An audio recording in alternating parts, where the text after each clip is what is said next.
Hello மக்களே.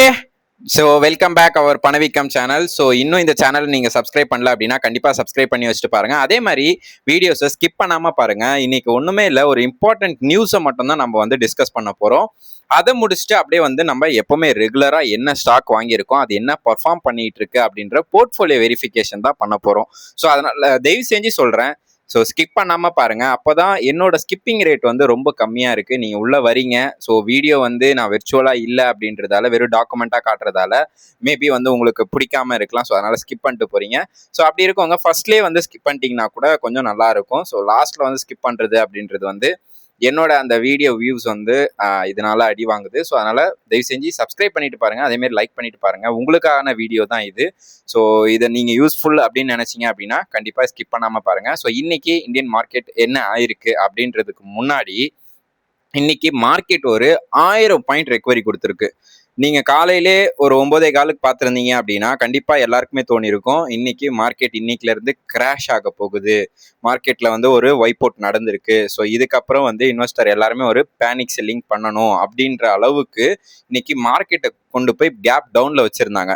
So அதுபடி பார்த்தீங்க அப்படின்னா மார்க்கெட் இன்னைக்கு ஒரு 400 பாயிண்ட் அப்படின்றது ஃபிளக்சுவேஷன்ல இருந்துச்சு. இன்னைக்கு நிஃப்டி 50 எல்லாம் பார்த்தீங்க அப்படின்னா 23,200 வரைக்குமே வந்துருச்சு. ஸோ இது வந்து ஒரு பெரிய மைனஸாக வந்து தோணுச்சு. ஏன் அப்படின்னா இதுக்கு மேலே வந்து இன்னும் ஒரே ஒரு சின்ன சப்போர்ட் தான் இருக்குது. ஸோ அந்த சப்போர்ட்டை உடச்சிச்சு அப்படின்னா ஃபர்தராக பெரிய கேப் டவுனுக்கு வந்து நம்மளுக்கு வாய்ப்பு இருக்குது அப்படின்னு நினச்சிட்டு இருந்தோம். பட் ஆனால் வந்து நம்மளோட பிரதமர் அப்படின்றவங்க வந்து 5 கண்ட்ரிக்கு வந்து விசிட் பண்ணியிருக்காங்க. அதில் பார்த்தீங்கன்னா எஸ்பெஷலி யூஏஇல பார்த்தீங்க அப்படின்னா இன்னைக்கு தெளிவாக சொல்லியிருக்காங்க, 30 பில்லியன் பேரல், அதாவது நம்மளோட அந்த ஆயில் அப்படின்றத வந்து ரிசர்வ்ல வைக்கணும். ஸோ இந்தியாவில் தான் அதுவும் வைக்கணும் அப்படின்னு சொல்லிட்டு ஆல்ரெடி மங்களூர்ல 5%, அதாவது 5 பில்லியன் அப்படின்ற பேரலை வந்து ஆல்ரெடி ரிசர்வ் பண்ணிட்டு இருக்காங்க. ஸோ இப்போ வந்து அதை அப்டேட் பண்ணியிருக்காங்க. ஸோ அதுபடி பார்த்தீங்க அப்படின்னா இப்போ 30% அப்படின்றத வந்து பேரலுக்கு வந்து அவங்க வச்சிருக்கணும் அப்படின்ற மாதிரி சொல்லியிருக்காங்க. ஸோ இதுதான் வந்து இப்போதைக்கான அப்டேட். ஸோ இது எல்லாத்தையும் நான் பார்க்கும்போது மார்க்கெட் எப்படி இன்னைக்கு கீழே விழுந்துச்சு அப்படின்றத வந்து நான் அனலைஸ் பண்ணிட்டு இருந்தேன். அப்போதான் எனக்கு ஒன்று தோணுச்சு, ஓகே யூஎஸ் மார்க்கெட் கீழே விழுந்திருக்கு, ஸோ யூரோப் மார்க்கெட் கீழே விழுந்திருக்கு, ஏஷியன் மார்க்கெட் மட்டும் அதில் எப்படி தப்பிக்க போகுது அப்படின்னு சொல்லிட்டு. பட் ஆனால் இன்னைக்கு ஷார்ப் ரெக்கவரி பவுன்ஸ் அப்படின்னு சொல்லணும். அதே மாதிரி we shape, historical we shape அப்படின்னு தான் சொல்லணும். ஸோ வாங்க இன்னைக்கு மார்க்கெட்டோட பாயிண்ட்ஸ் பார்ப்போம். ஹிஸ்டாரிக்கல் வி ஷேப் ரெக்கவரி அப்படின்றத வந்து இன்னைக்கு படைச்சிருக்கோம் நம்ம. ஸோ இது இன்வெஸ்டர் ஆகிய நம்ம எல்லாருக்குமே ஒரு ஹாப்பினஸ் அப்படின்னு தான் சொல்லணும். பிகாஸ் ஆஃப் 1000 பாயிண்ட் கீழே விழுந்திருந்தாலும் அதோட லோல இருந்து ஒரு 1000 பாயிண்ட் க்ளோஸ் ஆயிருக்கு சென்செக்ஸ். ஸோ 77 பாயிண்ட் கெயின் ஆயிருக்கு. இன்னைக்கு ஓப்பன் ஆனது 74,180 அப்படின்ற ரேஞ்சில் ஓப்பன் ஆயிட்டு 75,315 வரைக்கும் போச்சு. அதுக்கப்புறம் 77 பாயிண்ட் கெயின்ல இன்னைக்கு க்ளோஸ் ஆயிருக்கு. நிஃப்டி 50 பொறுத்த வரைக்கும் 200, அதாவது 23,317 அப்படின்றதுல வந்து லோல வந்து பேனிக் லோ அப்படின்னு சொல்லணும் அதை. ஸோ அதுபடி பார்த்தீங்க அப்படின்னா அங்கே இருந்து ஒரு 400 பாயிண்ட் ரெக்கவரி ஏறி இருக்கு. ஸோ 6 பாயிண்ட்ஸ், அதாவது வெறும் 0.03% தான், பட் இருந்தாலுமே ஒரு ப்ளஸ்ல க்ளோஸ் ஆயிருக்கு அப்படின்றத வந்து நம்ம புரிஞ்சுக்கணும். ஸோ அதே மாதிரி பார்த்தீங்க அப்படின்னா இந்தியா விக்ஸ் இன்னைக்கு செம வாலண்டிலிட்டியாஸ் இருந்தது. அதாவது 5%லேருந்து 8% வரைக்கும் இந்தியா விக்ஸ் வந்து மேலேயும் கீழேயும் போயிட்டு இருந்தது. இந்தியா விக்ஸ் பொறுத்த வரைக்கும் மைனஸில் இருக்கணும். அப்போ தான் நம்மளோட அந்த மார்க்கெட் அப்படின்றது புல்லிஷாக இருக்கும் அப்படின்றத வந்து நீங்கள் மறந்துடாதீங்க. ஸோ 1:3 அட்வான்ஸ் டிக்ளைன் ரேஷியோ தான் வந்து பண்ணியிருக்கு. இன்னைக்கு பாயிண்ட்ஸ் ரெக்கவரி ஓவரால் பார்த்தீங்க அப்படின்னா 1135 பாயிண்ட்ஸ் வந்து ரெக்கவரி ஆயிருக்கு காலையில இருந்து ஈவினிங் 3:45 அப்படின்றதையும் புரிஞ்சுக்கோங்க. இன்னைக்கு மெயினாக வந்து ஐடி செக்டார் அப்படின்றவங்க தான் வந்து ரெக்கவரி கொடுத்துருக்காங்க.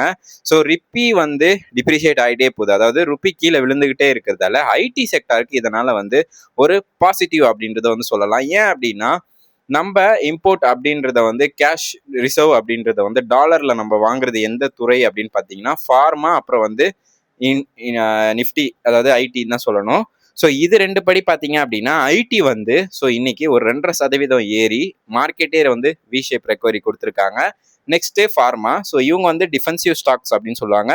ப்ளஸ் வந்து யுஎஸோட அந்த யூஎஸ்டி டாலர்லேயே ட்ரேட் பண்ணுறது அப்படின்றத ஃபார்மாவை வந்து சொல்லலாம். அதுக்கப்புறம் டெலிகாம் இன்னைக்கு கொஞ்சம் எந்திரிச்சு படுத்து இருந்துருந்தாங்க. அதே மாதிரி பேங்கிங் ப்ளஸ் ஆட்டோ, அது ரெண்டுமே வந்து இன்னைக்கு ரெக்கவரி ஆகலை. பிகாஸ் ஆஃப் இன்னைக்கு ஹெவியான ஒரு செல்லிங் ப்ரெஷர் இருந்துச்சு. அதே மாதிரி குருடாயிலோட ப்ரைஸும் வந்து இன்க்ரீஸ் ஆகிருக்கிறதால so Nifty gainer and loser பார்த்துருவோம். ஸோ டாப் கெய்னர் இன்னைக்கு யாரு அப்படின்னா டெக் மகேந்திரா வந்து ஒரு 4.5%, அதாவது டாலர் ரெவன்யூ அப்படின்றது வந்து அவங்களுக்கு நல்லாவே வந்துகிட்டு இருக்கு. இன்ஃபோசிஸ் வந்து பார்த்தீங்க அப்படின்னா 2.5% வந்து இன்னைக்கு ஏறிச்சு. ஸோ எக்ஸ்போர்ட் டியூட்டி அப்படின்றது வந்து உங்களுக்கு வந்து நல்லாவே வரும்.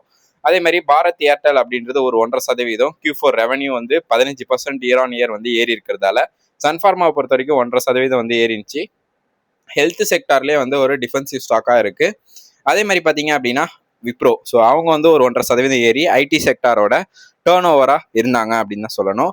டாப் லூசர்ல ஹிந்துலாக், அதே மாதிரி power grid, NTPC, SBI, Tata steel இவங்க எல்லாருமே வந்து இன்னைக்கு ஸ்டாக் கீழே விழுந்திருந்தாங்க. ஸோ கீழே விழுந்தவங்கள இன்னைக்கு நம்ம பேச தேவையில்லை, பிகாஸ் ஆஃப் இன்னைக்கு மார்க்கெட்டே வந்து கீழே விழுந்துருந்துச்சு. ஸோ அங்கேருந்து ரெக்கவரி ஆனதை நம்ம டாப் கெய்னர்ல வந்து பார்த்தாலே போதும். ஸோ எஃப்ஐஸ் அண்ட் டிஐஸோட டேட்டாஸ் பார்ப்போம். ஸோ இது வந்து வெள்ளிக்கிழமையான டேட்டா. அதே மாதிரி பார்த்தீங்கன்னா எஃப்ஐஸ் டர்ன் ஆயிருக்காங்க. ஸோ அதாவது நெட் பையர்ஸாக வந்திருந்தாங்க. 1329 கோடிக்கு வந்து பை பண்ணியிருந்தாங்க. ஸோ டெக்னிக்கலாகவும் நல்லா ஹெவி பையிங் இருக்கும் அப்படின்னு நினச்சிருந்தேன். ஏன் அப்படின்னா சார்ட்டு அடுத்த மூமெண்ட்டுக்கு இருந்துச்சு. பட் ஆனால் இன்னைக்கு அப்படியே பேக் டவுன் பண்ணியிருந்தாங்க. இன்னைக்கு டேட்டா வந்துச்சு அப்படின்னா ஒரு கிளியர் கட்டாக நம்ம மார்க்கெட் என்ன ஆக போகுது அப்படின்றது தெரியும். மேபி பாசிபிள் நாளைக்கு வந்து மார்க்கெட் ஹையில் தான் க்ளோஸ் ஆகிறதுக்கு பாசிபிலிட்டிஸ் இருக்கு. டிஎஸ் வந்து நெட்டு செல்லராக இருந்திருக்காங்க 1900 கோடிக்கு. பட் இருந்தாலுமே வந்து இன்ஸ்டியூட் அப்படின்றவங்க டிஎஸ் வந்து நம்மளோட மார்க்கெட்டை தான் காப்பாற்றிட்டு இருக்காங்க அப்படின்னு சொல்லணும். ஸோ ஆயில் அபோவ் 1111, அதாவது 111 ருப்பிக்கு வந்து போயிட்டு இருக்கு. அதாவது ஹிஸ்டாரிக்கல் ருப்பி லோவும் போயிட்டு இருக்கு. $111 ஆயிலோட ப்ரைஸும் இன்க்ரீஸ் ஆயிருக்கு. ஸோ இது வந்து ஒரு மோஸ்ட் ஆஃப் நம்மளுக்கு வந்து ஒரு டேஞ்சர் சுச்சுவேஷன் தான் சொல்லணும். Because USD dollar against a Indian rupee வந்து $96.39 வந்து போயிருக்கு. ஸோ டெய்லியுமே ஒரு ஆல் டைம் லோ வந்து தொட்டுக்கிட்டு இருக்கு நம்ம ருப்பி. அதே மாதிரி பிரெண்ட் குருடாயில் அப்படின்றது வந்து $111 வந்து இன்க்ரீஸ் ஆயிருக்கு. இன்னைக்கே பார்த்தீங்கன்னா 2% மேலே இன்க்ரீஸ் ஆயிருக்கு. அதே மாதிரி மிடில் ஈஸ்ட்ல இன்னும் கொஞ்சம் இந்த சீசோயரை வந்து எதிர்த்த மாதிரி பாம்பு போட்டிருக்காங்க. ஸோ அதுவுமே வந்து இப்போ கான்ஃபிளிக்டா போயிட்டு இருக்கு. அதே மாதிரி யூஎஸோட பாண்ட் ஹீல்டு அப்படின்றது 4.5% ஏறிக்கு. ஸோ இது வந்து இன்ஃப்ளேஷன் டேட்டா வந்து அதாவது எப்படி சொல்றதுன்னா, இந்த பாண்ட் ஹீல்டு இன்க்ரீஸ் ஆகக்கூடாது. இன்க்ரீஸ் ஆகுது அப்படின்னா இன்வெஸ்டர் எல்லாமே வந்து அந்த பாண்டை நோக்கி போயிட்டு இருக்காங்க. ஸோ மார்க்கெட்ல எங்கேயுமே ஒரு ஸ்டேபிளான ஒரு வருமானம் வரல அப்படின்னா பாண்ட்ஸுக்கு மூவ் பண்ணுவாங்க. ஸோ அது மாதிரி பாண்ட்ஸுக்கு மூவ் பண்ணிட்டு இருக்காங்க. கோல்டை பொறுத்த வரைக்கும் எம்சிஎக்ஸ் ரேட் என்ன அப்படின்னா $1,57,538 10 கிராம் கோல்டு அப்படின்றது இன்னைக்கு செல்லாச்சு எம்சிஎக்ஸை பொறுத்த வரைக்கும். ஸோ அடுத்ததாக வந்து ரிஸ்க் ஆஃப் கண்டென்ஜ் அப்படின்றத பார்ப்போம். ஸோ S&P 500, அதே மாதிரி நாஸ்டாக் எல்லாமே 1.5% நேற்று வந்து கீழே விழுந்துருச்சு. கோசி, நிக்கி, ஹேன்சங் எல்லாமே வந்து அரௌண்ட் 2%லேருந்து 1.5% விழுந்துருந்துச்சு. அதே மாதிரி இந்த யூரோப் எல்லாமே வந்து நேற்று கீழே தான் விழுந்துருந்துச்சு. ரெக்கவரி ஆச்சா அப்படின்னு கேட்டிங்கன்னா அது சந்தேகம் தான். பட் ஆனால் வந்து சென்செக்ஸ் ஆஃப்டர் ரெக்கவரி கொடுத்துருக்கு. 0.1% இருந்தாலுமே இன்னைக்கு ரெக்கவரி நம்மளது சக்ஸஸ்ஃபுல்லாக போயிருக்கு. அதுக்கான மெயின் ரீசன் இந்த இடத்துலலாம் விற்று பெரும்பாலும் இந்தியன் ஸ்டாக் மார்க்கெட்டுக்குள்ள அந்த பைசா வர்றதுக்கான ஹை பாசிபிலிட்டிஸ் இருக்கு அப்படின்றத புரிஞ்சுக்கோங்க. கல்ஃப் எக்ஸலேஷன் அப்படின்றத பார்ப்போம். மார்னிங் வந்து இன்னைக்கு யுஏஇல ஒரு நியூக்ளியர் பிளான்ட் அட்டாக் வந்து இன்னைக்கு பண்ணியிருந்தாங்க. ஸோ இதில் வந்து சவுதி சொல்லியிருக்காங்க, நியூக்ளியர் பெருசா வந்து எதுவுமே வந்து பாதிப்பு இல்லை, பட் இருந்தாலும் எங்க மேல வந்து ஒரு குண்டு விழுந்திருக்கு அப்படின்றத வந்து இன்னைக்கு சொல்லியிருக்காங்க. அதாவது ட்ரோன் அட்டாக் பண்ணியிருக்காங்க. ஸ்ட்ரெயிட் ஆஃப் ஹார்மோஸ் த்ரெட் வந்து கண்டினியூ ஆயிட்டு இருக்கு. G7 ஃபினான்ஸ் மினிஸ்டர் வந்து சொல்லியிருக்காரு இந்த மாதிரி அர்ஜென்ட்லி அப்படின்ற மாதிரி அவங்களோட அந்த பாரிஸ் அந்த அனௌன்ஸ் கொடுத்துருக்காங்க. ஸோ எங்களுக்கு கிரிட்டிக்கல் சுச்சுவேஷன்ல இருக்கும். ஸோ கண்டிப்பா வந்து ஸ்ட்ரெயிட் ஆஃப் ஹார்மோஸை ஓப்பன் பண்ணுங்க, எங்களுக்கான அந்த குருடாயில் அப்படின்றது வந்து ரிசர்வ் கம்மியாயிட்டு இருக்கு அப்படின்ற மாதிரி பிரான்ஸ் இன்னைக்கு வந்து வெளியே சொல்லியிருக்காங்க. யூஎஸ் டிப்ளமேசிக் ப்ரெஷர் அப்படின்றது வந்து சைனாக்கு போயிருந்தாரு. பீஸ் டாக் பற்றி பேசலான்னு பார்த்தாரு. அவரோட டாக்கே அங்கே எடுபடலை. ஸோ அவங்களுக்கான பிஸ்னஸ் அந்த வர்த்தகமே வந்து அவங்களால பண்ண முடியாமல் எல்லாமே வந்து ஒரு இன்னைக்கு போனதே ஒரு டிஸ்க்ளோசர் ஆயிருக்கு அப்படின்னு தான் சொல்லணும் ட்ரம்ப்பை பொறுத்த வரைக்கும். அதனால மறுபடியும் திரும்பி வந்திருக்காரு. ட்ரம்ப்ல இன்னொன்று சுவாரஸ்யம் என்ன அப்படின்னா, சைனால கொடுத்த கிஃப்ட்டை கூட அவர் வந்து எடுத்துட்டு போல, அங்கேயே குப்பை தொட்டில் போட்டு போயிட்டாரு அப்படின்ற மாதிரி ஒரு நியூஸ் பார்த்தேன். ஸோ அதனால ரொம்ப அன்சர்டினிட்டியா வந்து இந்த மார்க்கெட் வந்து போயிட்டு இருக்கு அப்படின்னு தான் சொல்லணும். குளோபல் மார்க்கெட்டை பொறுத்த வரைக்கும் நம்மளது டெக்னிக்கலா ஒரு ஸ்ட்ராங்கான லெவல்ல இருக்கு அப்படின்றதையும் நான் சொல்லிக்கிறேன். அதே மாதிரி பிக் மூவர் அண்ட் ஏர்னிங்ஸ் ஹைலைட்ஸ் வந்து பார்ப்போம். ஸோ ஏர்டெல் பாரதி அப்படின்றவங்க வந்து அரௌண்ட் 12 crores வந்து மார்க்கெட் கேப் வந்து அவங்களோட மூவ் பண்ணியிருக்காங்க. மோஸ்ட் வேல்யூபிள் கம்பெனியாக இருக்கு. ஹெச்டிஎஃப்சி வந்து ஓவர்டேக் பண்ணிட்டாங்க அப்படின்றத புரிஞ்சுக்கோங்க. கிளான்மா ஃபார்மா இன்னைக்கு வந்து ஒரு 11% வந்து இன்க்ரீஸ் ஆயிருந்துச்சு. அதுக்கான மெயின் ரீசன் என்ன அப்படின்னா Q4 ரிசல்ட் தான். அதாவது இயர் ஆன் இயர் வந்து 97% வந்து ஹை ஆயிருக்கு கிளான்மா ஃபார்மா. அதே மாதிரி பார்த்தீங்க அப்படின்னா ஹிந்துலேகா காப்பர்ஸ் அப்படின்றவங்க வந்து இன்கிரெடிபிள் Q4 நெட் ப்ராஃபிட் வந்து பார்த்தீங்கன்னா 133% வந்துருந்துச்சு. ஸோ இயர் ஆன் இயர் வந்து 133%. அதே மாதிரி 4.4 பில்லியன் அப்படின்றத வந்து இவங்க ஏர்ன் பண்ணியிருக்காங்க அப்படின்றது புரிஞ்சுக்கோங்க. வோடஃபோன் ஐடியாவை பொறுத்த வரைக்கும் ஆதித்யா பிர்லா குரூப் வந்து அனௌன்ஸ் பண்ணியிருக்காங்க. டைரக்ட் கேஷ் ஈக்விட்டியில் வந்து பார்த்தீங்கன்னா 4730 கோடிக்கு வந்து ஒரு மொமெண்டம் செட் பண்ண போகிறாங்க, அதாவது பூஸ்ட் பண்ண போகிறாங்க, அதில் வந்து இன்வெஸ்ட் பண்ண போகிறாங்க அப்படின்ற மாதிரி பேசியிருக்காங்க. கீ லெவல் நம்ம வந்து கண்டிப்பா பார்க்கணும். ஸோ நிஃப்டி 50 பொறுத்த வரைக்கும் சப்போர்ட் ஒன்றுன்றது வந்து 23,356. அதே மாதிரி சப்போர்ட் ரெண்டாவது வந்து 23,178. ஸோ இந்த ரெண்டு சப்போர்ட்டையும் உடைக்காம நாளைக்கு ரெசிஸ்டன்ஸ் நோக்கி போகணும் அப்படின்றது தான் எல்லாரோட எண்ணமா இருக்கும். அதே மாதிரி பார்த்தீங்கன்னா ரெசிஸ்டன்ஸ் 1 அப்படின்றது வந்து 23,931, ரெசிஸ்டன்ஸ் 2 அப்படின்றது 24,190 இருக்கு. ஸோ இதை வந்து நோட் பண்ணி வச்சுக்கோங்க. நாளைக்கு உங்களுக்கு இன்ட்ராடேல யாருன்னா வந்து நீங்க ட்ரேட் பண்ணணும்னு நினைக்கிறீங்கன்னா இதுதான் வந்து கரண்ட் லெவலு. பேங்க் நிஃப்டியை பொறுத்த வரைக்கும் சப்போர்ட்ன்றது 52,935, சப்போர்ட் 2ன்றது 52,466 இருக்கு. ஸோ அதே மாதிரி ரெசிஸ்டன்ஸ் ஜோன் அப்படின்றது வந்து பார்த்தீங்க அப்படின்னா 54,485 இருந்தும், ரெசிஸ்டன்ஸ் 2 அப்படின்றது 54,965 அப்படின்றது இருக்கு. ஸோ டுமாரோ கீ ட்ரிகர் யார் அப்படின்னு பார்த்தீங்கன்னா ஐடி செக்டாரோட மொமெண்டம் நாளைக்கு பவுன்ஸ் பேக் ஆகுதா அப்படின்றதையும் பார்க்கணும். ஜியோ பொலிட்டிக்கலா என்ன இஷ்யூ போயிட்டு இருக்கு அப்படின்றத வந்து நீங்க கண்டிப்பா அதை நோட் பண்ணி வச்சுக்கோங்க. DXY momentum US dollar plus வந்து இந்தியனோட அந்த ருபி எவ்வளவு போயிட்டு இருக்கு அப்படின்றதையும் பார்த்துக்கோங்க. குருடாயிலோட பிரைஸ் என்ன அப்படின்றதையும் நாளைக்கு ட்ரேட் பண்றதுக்கு முன்னாடி பார்த்துட்டு பண்ணுங்க. ஸோ இப்போ வந்து நம்ம சார்ட்டுக்கு போயிடலாம். சார்ட்ல என்னென்ன நம்ம ஸ்டாக்ஸ் வாங்கியிருக்கோம், எப்படியெல்லாம் பெர்ஃபார்ம் பண்ணிட்டு இருக்கு அப்படின்றத எல்லாத்தையும் பார்ப்போம். ஸோ ஃபர்ஸ்ட் வந்து நிஃப்டி 50 பார்த்துடலாம். நிஃப்டி 50 பொறுத்த வரைக்கும் நம்மளோட அந்த டேஞ்சர் ஜோன் அப்படின்றத வந்து இப்போ ரீச் பண்ணியிருக்கு. ஸோ இந்த டேஞ்சர் ஜோனை வந்து ரீச் பண்ணி இது வந்து முடிக்கணும். ஸோ இங்கேருந்து நான் முடிச்சா மட்டும்தான் அடுத்ததே நான் வந்து எதுவாக இருந்தாலும் சொல்லுவேன். பிகாஸ் ஆஃப் இந்த டேஞ்சர் ஜோனை வந்து அது முடிக்காம எங்கேயுமே போக முடியாது. ஸோ இந்த இடத்த வந்து அது கடக்கணும். ஸோ அப்போ வந்து ஃபர்ஸ்ட் ரெசிஸ்டன்ஸ் ஜோனான 23,800 அப்படின்றத வந்து இது தாண்டணும். ஸோ கேப்பை வந்து இன்னைக்கு ஃபில் பண்ணியிருக்கோம் அப்படின்றத வந்து நம்ம நம்புவோம். பிகாஸ் ஆஃப் கேப் வந்து ஃபில் பண்ண வேண்டியது இருந்துச்சு. அதை வந்து கொஞ்சம் கூட குறைதலாக இருந்துச்சு, அதை இன்னைக்கு ஃபில் பண்ணியிருக்கு. ஸோ அதனால பெரும்பாலும் நாளைக்கு மேலே போகிறதுக்கான ஹை பாசிபிலிட்டிஸ் இருக்குது அப்படின்றதையும் வந்து நினச்சிக்கோங்க. ஸோ இதுக்கு மேலே உடச்சி மேலே போகும்போது கண்டிப்பாக இதோட புது ரேலி வந்து இருக்கும். அதே மாதிரி ஜியோ பொலிட்டிக்கலாக வந்து எல்லா இடமும் செல் ஆஃப் பண்ணிக்கிட்டு இருக்காங்க அப்படின்றதையும் நம்ம புரிஞ்சிக்கணும். ஸோ சென்செக்ஸை பொறுத்த வரைக்கும் பார்த்தீங்க அப்படின்னா இதுவுமே வந்து ஒரு டேஞ்சர் ஜோனில் தான் இருக்குது. ஸோ இதுக்கு கீழே வந்து போகக்கூடாது. போச்சு அப்படின்னா ஃப்ரீ ஃபால் அப்படின்றது வந்து பயங்கரமாக இருக்குது. ஸோ அதனால் வந்து இந்த இடத்துலேருந்து ஒரு ரெக்கவரி ஆச்சு அப்படின்னா கண்டிப்பாக ஒரு நல்ல ஒரு சுச்சுவேஷனாக இருக்கும். பிகாஸ் இந்த கேப்பை வந்து இது ஃபில் பண்ணிடுச்சு இந்த இடத்துல. ஸோ ஃபில் பண்ணிவிட்டு நாளைக்கு போகிறதுக்கான ஹை பாசிபிலிட்டிஸ் இருக்குது அப்படின்றதையும் புரிஞ்சுக்கோங்க. கிராபிட் இந்தியா, ஸோ நான் ஒன்று உங்களுக்கு தெளிவாக சொல்லிக்கிறேன். ஸ்டாக் ரெக்கமெண்டேஷன் அப்படின்றது வந்து கிடையாது. நான் இந்த ஸ்டாக்கை வாங்கியிருக்கேன், என்ன ரேட்டில் வாங்கியிருக்கேன், நான் ஏன் வாங்கியிருக்கேன் அப்படின்றத மட்டும்தான் உங்ககிட்ட சொல்கிறேன். உங்களுக்கு இந்த ஸ்டாக் வேணும் அப்படின்னு நினச்சிங்க அப்படின்னா கண்டிப்பாக உங்களோட ஃபினான்ஷியல் அட்வைசரோ இல்லை அப்படின்னா நீங்கள் அனலைஸ் பண்ணியோ இதை வந்து ஓன் ரிஸ்கில் வாங்குங்க. பிகாஸ் ஆஃப் நம்ம வந்து கொஞ்சம் காசை வச்சு தான் நம்ம இன்வெஸ்ட் பண்ணுறோம். ஸோ அந்த இன்வெஸ்ட்மெண்ட் வந்து கரெக்டான இடத்துல இருக்கணும். ப்ளஸ் வந்து கரெக்டாக அதை வந்து மேலே போகணும் அப்படின்றதையும் நீங்கள் புரிஞ்சுக்கோங்க. ரிஸ்க் வந்து எடுக்காதீங்க.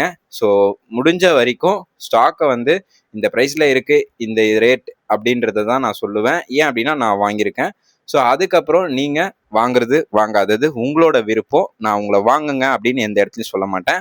ஸோ அதை புரிஞ்சுக்கோங்க. கிராபிட் இந்தியா நான் வாங்கியிருக்கேன். ஸோ வாங்கினது வந்து ஆல்ரெடி நான் வாங்கிட்டேன். ஸோ ஒரு 690 ரேஞ்சில் வந்து இதை நான் வந்து பிடிச்சிருக்கேன். ஸோ அங்கேருந்து பார்த்தீங்க அப்படின்னா 760 வரைக்கும் இது வந்து ரீச் ஆயிருக்கு. பெரிய லாட், இந்த பெரிய சைஸ் வந்து வாங்கி வச்சிருக்கேன். ஸோ கிராபிட் இந்தியாவை பொறுத்த வரைக்கும் அடுத்த ரேலிக்கும் நான் வெயிட் பண்ணுறேன். பிகாஸ் இது வந்து ஆல் டைம் ஹை அப்படின்றத வந்து 1 இயர் ஆல் டைம் வந்து ரீச் பண்ணியிருக்கு. ஸோ 802 அப்படின்றது வந்து 1 year all time high. Fresh all time high அப்படின்றது இன்னொரு 300 பாயிண்ட் இருக்குது. ஸோ வெயிட் பண்ணுவோம் வருதா அப்படின்றத வந்து நம்ம பார்ப்போம். ஸோ இந்த பிஎஸ்சி வந்து நான் வந்து ரெகுலராக வந்து ஒரு எப்படி சொல்றதுன்னா நான் வாங்கிட்டே இருக்கேன் அப்படின்னு சொல்லுவேன். ஸோ அதுபடி பார்த்தீங்க அப்படின்னா 2700 இது வந்து நம்ம பிடிச்சோம். ஸோ என்னோட வீடியோஸை கண்டினியூஸாக பார்க்குறீங்க அப்படின்னா கண்டிப்பாக உங்களுக்கு தெரியும். ஸோ அங்கேருந்து இது வந்து டபுள் ஆக போகுது அப்படின்றதையும் புரிஞ்சுக்கோங்க. இதில் வந்து நான் ஒரு 100 அப்படின்றத வந்து நான் வாங்கியிருக்கேன். ஸோ அதையும் நீங்கள் புரிஞ்சுக்கோங்க. எல்என்டியை பொறுத்த வரைக்கும் நம்ம கன்சல்டேஷன் ஜோனில் இருக்குது அப்படின்னு சொல்லியிருந்தோம். ஸோ அந்த டைமில் வந்து நான் வந்து 3350 ரேஞ்சில் வாங்கினேன். ஸோ இந்த ரேஞ்சில் நான் வந்து இந்த வந்து கன்சிடர் பண்ணேன். ஸோ இப்போ வரைக்கும் எனக்கு நல்ல ஒரு லாபத்தில் இருக்குது எல்என்டி மைண்ட்ரி. ஜென் டெக்னாலஜியை பொறுத்த வரைக்கும் ஒரு செல் ஆஃப் நடந்துருந்துச்சு. அதாவது இந்த இடத்துல வந்து பார்த்தீங்க அப்படின்னா ரிசல்ட் விட்டுருந்தாங்க. ஸோ அந்த ரிசல்ட் வந்து பிடிக்காததுனால இன்வெஸ்டர் வந்து கீழே அடிச்சிருந்தாங்க இதை. ஸோ அடித்ததை வந்து சிமிலராக ரெக்கவரி பண்ணிடுச்சு. ஸோ நான் இங்கேயுமே வந்து ஒரு பை அப்படின்றத வந்து பண்ணியிருந்தேன். அதுக்கப்புறம் சிமிலராக இதை வாங்கி ஒரு கன்சல்டேஷன் இங்கே வாங்கினவங்க எல்லாரும் ஒரு ப்ராஃபிட் புக்கிங் பண்ணியிருந்தாங்க அப்படின்னு சொல்லணும். ஸோ அதுக்கப்புறம் இது ஒரு கன்சல்டேஷன் போயிருக்கு. மறுபடியும் இன்னைக்கு ஒரு டவுன்ஃபால், மறுபடியும் அதை வந்து எந்திரிச்சிருச்சு இன்னைக்கு. ஸோ இன்னைக்கு பார்த்தீங்க அப்படின்னா லாஸ்ட் ஒரு ½ அன் ஹவர் அப்படின்றத வந்து இதோட கன்சல்டேஷன் ஆயிருக்கு. ஸோ நல்லாவே வந்து இன்க்ரீஸ் ஆயிருக்கு இந்த ஸ்டாக்கை பொறுத்த வரைக்கும். ஜென் டெக்னாலஜி நல்ல ஒரு ஸ்டாக்குமே. அப்போலோ மைக்ரோ சிஸ்டம், ஸோ இதை நான் சொல்லியே ஆகணும். நான் வந்து இதை 290 பிடிச்சேன். ஸோ அங்கேருந்து ஒரு பெரிய கன்சல்டேஷன் ஆகிட்டு இருந்துச்சு. ஸோ அதுக்கப்புறம் வந்து பார்த்தீங்க அப்படின்னா ஒரு நல்ல ரேட்டில் வந்து இன்னைக்கு க்ளோஸ் ஆகிருக்கு. நாளைக்கும் இது வந்து ஒரு 10% இன்க்ரீஸ் ஆகிறதுக்கான ஹை பாசிபிலிட்டிஸ் இருக்குது. அதுக்கான மெயின் ரீசன் வந்து Q4 ரிசல்ட் அப்படின்றத வந்து விட்டுருந்தாங்க. ஸோ இயர் ஆன் இயர் அப்படின்றது வந்து 81% வந்து இன்க்ரீஸ் ஆகிருக்கு. ஸோ நல்ல ஒரு லெவல், நல்ல டெக்னிக்கல் ஸ்ட்ராங்காக இருக்குது மக்கள். அதனால் வந்து கண்டிப்பாக இதை வந்து ஹையாக போகும் அப்படின்றத வந்து நான் சொல்கிறேன். ஸோ நாட்கோ ஃபார்மா டெய்லியுமே ஒரு ஹால் டைம் ஹை தான். ஸோ இன்றைக்குமே வந்து அதோட ஹால் டைம் ஹைக்கு போயிருக்கணும். மார்க்கெட் சரியில்லை. ஸோ அதனால் ஒரு 30 பாயிண்ட் அப்படின்றது வந்து ஹால் டைம் ஹையை வந்து ரீச் பண்ண முடியாமல் இருக்குது. பட் ஆனால் நாட்கோ ஃபார்மா நல்லா தான் மூவ் பண்ணிகிட்டு இருக்காங்க. நான் 950 இதை வந்து எடுத்திருக்கேன். எல்லாமே எனக்கு கொஞ்சம் லாபத்தில் இருக்குது இந்த விமார்ட்டை தவிர. விமார்ட் வந்து நான் இப்போவுமே கன்சல்டேஷன் பண்ணிகிட்டு இருக்கேன். பிகாஸ் ஆஃப் விமார்ட் வந்து ஒரு சின்ன கேப் டவுன் அப்படின்னு ஆயிடுச்சு. ஏன் அப்படின்னா இது வந்து நல்லா வந்து இன்க்ரீஸ் பண்ணிட்டு இருந்தாங்க. டெக்னிக்கலாக வந்து மேலே போயிட்டு இருந்தது. பட் ஆனால் அதுக்கப்புறம் கொஞ்சம் கொஞ்சமாக கீழே விழ ஆரம்பிச்சிருச்சு. ஸோ அந்த இடத்துல வந்து இது எல்லாமே வந்து மார்க்கெட்டோட அந்த பொலிட்டிக்கல் நியூஸ் அப்படின்றத வந்து இதை வந்து பயங்கரமாக டாமினேட் பண்ணிருச்சு அப்படின்னு சொல்லணும். ஸோ அதுபடி பார்த்தீங்க அப்படின்னா நான் இங்கே ஒரு பைபேக் பண்ணியிருக்கேன். அதே மாதிரி இந்த இடத்துலையுமே வந்து ஒரு கன்சல்டேஷன் பண்ணியிருக்கேன். ஸோ பார்ப்போம் மார்க்கெட்டில் எப்படி இந்த விமார்ட் வந்து அடுத்தடுத்த கட்டத்துக்கு போகுது அப்படின்னு சொல்லிட்டு. ஸோ இன்னைக்கு மார்க்கெட் நியூஸ் இதுதான். ஸோ நம்ம இந்த ஸ்டாக்ஸ் எல்லாத்தையும் தான் வாங்கி வச்சுருக்கோம். ஸோ எப்படி பர்ஃபார்ம் பண்ணுது அப்படின்ற எல்லா விஷயத்தையும் நான் உங்களுக்கு வந்து டெய்லியும் சொல்லிகிட்டு இருக்கேன். அதனால் கண்டிப்பாக என் சேனலை சப்ஸ்கிரைப் பண்ணி வச்சுட்டு பாருங்கள். அது நீங்கள் எனக்கு கொடுக்குற ஒரு பெரிய சப்போர்ட்டாக இருக்கும். நன்றி மக்களே.